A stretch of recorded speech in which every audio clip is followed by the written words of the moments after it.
el tema político es un tema importante que todo el Perú quiere saber cómo va la situación de José Gerí y por supuesto también el tema de Dina Boluarte tras ser vacada. Estamos en contacto telefónico con Alonso Cárdenas, él es profesor de Ciencias Políticas y politólogo de la Universidad Antonio Ruiz de Montoya, y él ha tenido la gentileza de contestarnos a esta altura de la noche para poder conversar con él. Alonso, buenas noches, bienvenido a RPP. Alan Díez te saluda, ¿cómo te va? Hola Alan, muchas gracias por la invitación. Muy buenas noches. Bien, ¿qué decir? ¿No? Yo lo que pensaba hoy durante todo el día era cómo llega el presidente del Congreso a su trabajo, al Parlamento, y se va como presidente de la República. ¿Qué cambios tan increíbles tiene nuestro país, no? Bueno, en realidad el presidente de la República actual, el señor Gerí, ni siquiera debería estar en el Congreso. Recordemos que él llega como accesitario de Martín Vizcarra. De acuerdo. ¿No? Esa es una carambola todavía mayor. Y si nosotros nos ponemos observadores, el actual presidente del Congreso, el señor Rospigliosi Rossi, tampoco fue electo, sino que llega al cargo por la muerte del congresista Guerra García, ¿no? Entonces, los dos cargos más importantes no fueron electos por voto popular. Es verdad, y la señora Boluarte tampoco fue elegida por voto popular, ¿no? Integraba una plancha, pero digamos que nadie votó por ella, ¿no? Claro, digamos, ella era vicepresidenta de la plancha de Pedro Castillo, ¿no? Pero eso te dice, pues es la consecuencia de un problema estructural muy profundo, ¿no? Que es la crisis total del sistema de representación política en el Perú, ¿no? Que según los datos, las cifras, los diferentes estudios a nivel internacional, es el sistema político menos representativo y más repudiado de América Latina, ¿no? Uh-huh. Antes, Alonso, tú seguramente como politólogo, como profesor de ciencias políticas has leído un poco y mucho de la historia de nuestro país, pero antes los presidentes duraban 5 años. O sea, fuera de que terminaban, hoy por ejemplo, terminan y van y van presos o van o son juzgados o tienen carpetas fiscales. Antes los presidentes, yo recuerdo a Alan García terminando sus 5 años, yo recuerdo a Belaúnde Terry terminando sus 5 años, o sea, no recuerdo 2 años, 1 año, tú ven, reemplázame, yo me voy, tú te quedas, o sea, eso es terrible, y yo creo que a partir siento yo, y no sé si compartes mi opinión, por el declive de los partidos políticos tradicionales, ¿crees tú también eso? Bueno, en realidad esa es una de las razones, ¿no? Nosotros hemos instaurado un modelo de democracia sin partidos, ¿no? Desde los años 90. Y lo que nosotros estamos viviendo actualmente es la consecuencia más grave de ese modelo de representación política, porque yo te pongo un ejemplo, ¿no? En América Latina no existe otro caso donde el presidente que ejerce el poder, su partido desaparece. Por ejemplo, lo hemos visto con el presidente Toledo, Perú Libre, Perú Posible ya no existe el APRA de Alan García, no existe el Partido Nacionalista de Ollanta Humala, no existe Peruanos por el Cambio del señor Kuczynski, y creo yo que el Partido Perú Libre que llevó a la presidencia al señor Pedro Castillo también va a desaparecer en la próxima elección. Es una debilidad de los partidos, pues, devastadora, ¿no? Terrible, que ha generado justamente este proceso de inestabilidad política tan grande que vivimos en el país. Uh-huh. ¿Y por qué? ¿Por qué, Alonso? ¿Por qué hemos llegado a esta situación de la debilidad de estos partidos, de esta desaparición de partidos, que es increíble, lo dices tú, en América Latina somos el único país? ¿Por qué? ¿Por qué hemos llegado a ese extremo? Porque, digamos, este modelo de democracia sin partidos descansa bajo una premisa muy clara, ¿no? ¿Para qué si me va a servir el partido si el caudillo, el demagogo, el líder mesiánico puede hablar directamente con el pueblo, ¿no? Y se prescindió de un sistema de partidos que bien que mal funcionaba, ¿no? Digamos, mi papá, que es una persona ya mayor, militaba en un partido político, mi abuelo también militaba en un partido político, pero ahora la gente joven, pues, siente repulsión por el partido político, ¿no? Y esa degeneración, ese rechazo al sistema de partidos se consolidó a través de una figura mesiánica, caudillista, ¿no? Que decía, ¿para qué yo necesito el partido si puedo hablar directamente con la población?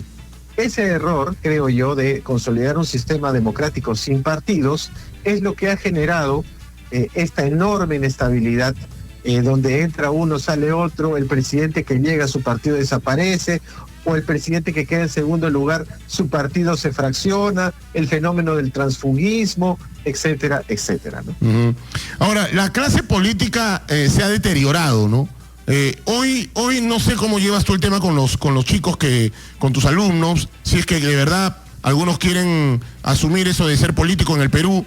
A mí me encanta la política, leo y me gusta, pero cuando quiero dar el siguiente paso, la familia te dice, no. Política no te metas, porque política terminas mal. En la política terminas mal. Por la política, hacer política es bonito. O sea, hacer política, hablar de política, inmiscuirse en la política de su país, es bonito, pero cuando ya te quieres, digamos, cuando quieres dar el siguiente paso de servir, ahí empieza el tema de, mejor no, porque el sistema está podrido. ¿Es real? ¿El sistema está podrido, Alonso? El sistema está podrido definitivamente, ¿no? Definitivamente, ¿no? El fenómeno no se circunscribe al Poder Ejecutivo. Lo vemos en el Congreso, lo vemos en los gobiernos regionales y locales, lo vemos en el Ministerio Público, lo vemos en el Poder Judicial, lo vemos en el sector privado. Es decir, es un fenómeno generalizado y sistémico de implosión institucional. Y al colapsar las instituciones formales que, digamos, rigen la vida de un país, de una república, ese vacío de poder empieza a ser llenado por el crimen organizado, por la minería ilegal, por el narcotráfico, por las extorsiones. Y ese es un fenómeno muy peligroso, muy peligroso, porque otros países ya han pasado por ese fenómeno de destrucción del Estado para que en ese lugar reine el crimen organizado. Por ejemplo, el caso de Haití, el caso de Somalia, el caso de la República Centroafricana, el caso del Congo, donde el Estado implosiona y es sustituido por el crimen organizado, que es el que gobierna, ¿no? Sí. Y me temo que la tendencia del Perú, si no se toman medidas drásticas y casi refundacionales, se dirige hacia esa situación. Sí. Alonso, permíteme, voy a ir a la pausa y después, ¿qué hacer para cambiar? ¿No? ¿Qué hacer para cambiar? Se vienen las elecciones en abril. Pero ¿qué hay que hacer? Hay que leer la hoja de vida de los candidatos, hay que empaparnos, no hay que votar por el ojos bonitos o por el pobrecito, hay que leer, hay que saber el CV de los candidatos, son más de 30, va a aparecer la cédula de votación, va a aparecer una carta de restaurante, así que vamos a ir a la pausa y voy a volver contigo, Alonso, por favor, ¿me permites? Sí, gracias. Gracias, Alonso está con nosotros, Alonso Cárdenas, él es profesor de Ciencias Políticas y también politólogo de la Universidad Antonio Ruiz de Montoya. Ya venimos. Muy bien, continuamos en el programa, estamos con Alonso Cárdenas, politólogo de la Universidad Antonio Ruiz de Montoya, además profesor de Ciencias Políticas. Todo esto se dio a partir de las declaraciones de Dina Boluarte, ¿no? La expresidenta del Perú, ¿no? Poco empáticas, ¿no? No contestes el teléfono, si te llaman los extorsionadores, no había conferencia de prensa, no había esa empatía con el ciudadano, ¿no? Ella vivía en una burbuja, entonces así muy difícil, ¿no? No, efectivamente, ¿no? Pero, digamos, este problema que estamos todavía viviendo surge por la pésima idea, la pésima decisión de no hacer un gobierno de transición post caída de Pedro Castillo, ¿no? Dina Boluarte, así como María Antonieta, totalmente aislada de la realidad, viviendo en una burbuja, decide pues hipotecarse, vender su alma al diablo, ¿no? Y el diablo, ¿quién es? El Congreso de la República, ¿no? El Congreso de la República se ha convertido en una especie de Chernóbil, que todo lo que toca contamina, ¿no? Y Dina Boluarte pues le vende el alma al Congreso de la República con la idea loca y absurda de que la iban a mantener, la iban a sostener hasta el 28 de julio del 2026. El Congreso de la República la usó, la utilizó, ¿no? La expuso, y bueno, ya llegó un momento en que la situación era prácticamente insostenible, fingen una oposición y deciden vacarla, ¿no? Deshacerse de ella como si fuera pues un pañuelo viejo, ¿no? Y ahora está el señor Gerí, que también tiene, como te digo, varios antecedentes, sí, problemas, y se viene una marcha, ya se ha anunciado en redes sociales para el 15 de octubre. Los jóvenes, los universitarios están muy molestos, muy indignados con la situación que está viviendo actualmente el país.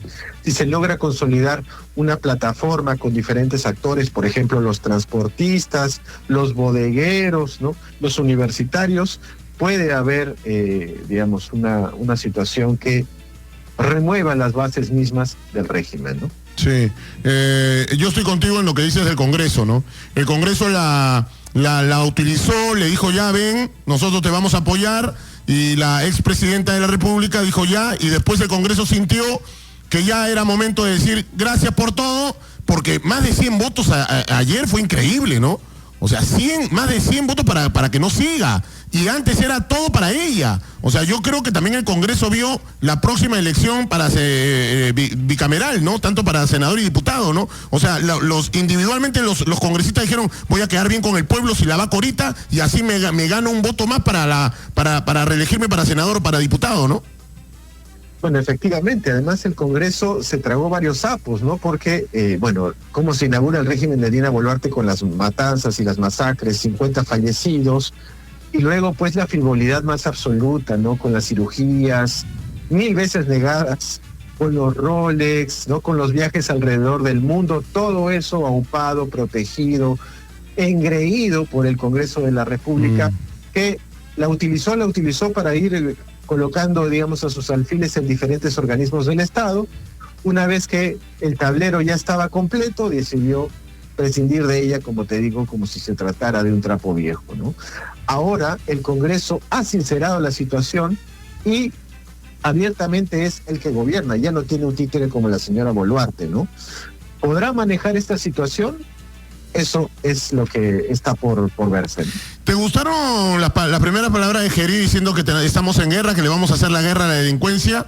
¿Te pareció bien que afronte esta situación de esa manera? Porque en realidad hoy la gente quiere seguridad. Hoy la gente, bueno, sí, chambea, está en el día a día para comprarse un pollito, para poder comer, pero la gente quiere trabajar en paz. La gente, tú vas por la calle y la gente quiere seguridad.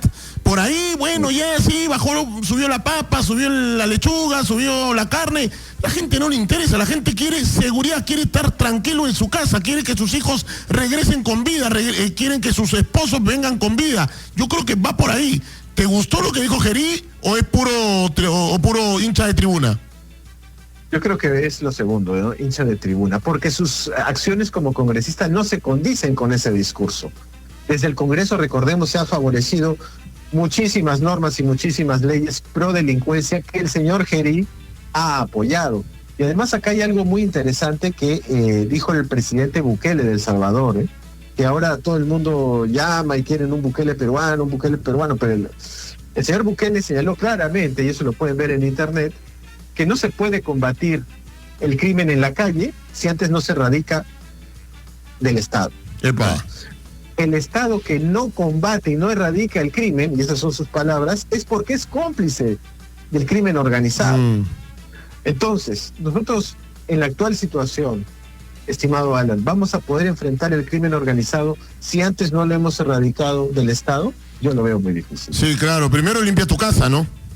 Exactamente. ¿No? Exactamente. Y nuestra casa está llena de polvo, telarañas en los techos, ¿no? Ratas que van de un lado a otro, ¿no? Sí, ese es. Entonces, es urgente y necesario que hagamos una profilaxis del Estado, ¿no? Es decir, una limpieza, porque de lo contrario, esta situación se va a seguir degenerando y degradando, y vamos a llegar a un punto de no retorno donde la viabilidad misma del Perú va a estar en juego, ¿no? Ya lo hemos visto con otros países, sí, y la situación es mucho más complicada de lo que parece en la superficie. Más de 30 candidatos, una barbaridad, ¿no? Bueno, sí, además eso no aboga por mayor estabilidad, ¿no? Porque si tú tienes 30 candidatos, con muy pocos votos puedes pasar a una segunda vuelta. Acuérdate que el voto se fracciona. Sí, pues. Si tú ves el paralelo con la primera vuelta entre Pedro Castillo y Keiko Fujimori, Pedro Castillo saca 18% de los votos, pero 15% del padrón electoral, y Keiko Fujimori pasa a la segunda vuelta con 13% de los votos y 10% del padrón electoral, pero en un contexto de 18 partidos. Ahora vamos a tener 35 y es muy probable que tú llegues a segunda vuelta con 8%, 7%, ¿no? Sí. Es una situación muy, muy delicada, ¿no? Es muy delicada, pero sí estás de acuerdo conmigo que el primer tema que tiene que solucionar Gerí y el que venga en julio del próximo año es la seguridad ciudadana, ¿no? Eso sí está clarísimo, ¿no? O sea, la minería, lo de Petroperú, lo de el tema de Sedapal, el agua para las personas que necesitan, de acuerdo, es importante, pero hoy no avanza si la inseguridad ciudadana crece, ¿no?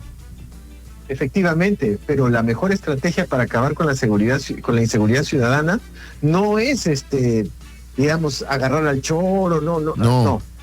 Tú tienes que limpiar primero el Estado y que el Estado sea una entidad limpia y eficiente para recién enfrentar al crimen organizado. De lo contrario, vamos a seguir en la misma dinámica, sí, con policías que caen, ¿no? Y la cadena la misma, que capturas al ladronzuelo, lo dejas en la comisaría, viene el abogado, ya arregló con el policía, con el del Ministerio Público, le da 100 mangos, soltó al delincuente, el delincuente a las 2 horas ya está robando en el otro semáforo, ¿no? Entonces, tienes que limpiar, de acuerdo contigo, ¿no? Tienes que limpiar la casa la tienes, es un muladar la casa, no es un pampón inhabitable el Estado hoy, no tienes que limpiarlo, tienes que fumigarlo, ¿no? Un ejemplo clarísimo de eso es la captura del monstruo en Paraguay, ¿no? O sea, si la policía paraguaya ha sido clarísima, ha dicho, oye, si el monstruo se nos escapaba. Uh-huh. Sí. Incluso tuvieron que hablar en guaraní para evitar que la policía peruana entendiera y lo pudieron agarrar, ¿no? Una vergüenza. Alonso, muchas gracias por haber estado en el programa. Te mando un gran abrazo, que sigan los éxitos y a ver si en los próximos días te molestamos para seguir hablando de la situación del país. Te mando un abrazo fuerte, gracias. Muchas gracias, hasta luego, buenas noches. Gracias, Alonso Cárdenas, politólogo de la Universidad Antonio Ruiz de Montoya, estuvo con nosotros. Nos vamos a la pausa, noticias y venimos con mucho más en Así Somos en RPP, confianza y credibilidad por todos los medios. Ya estamos.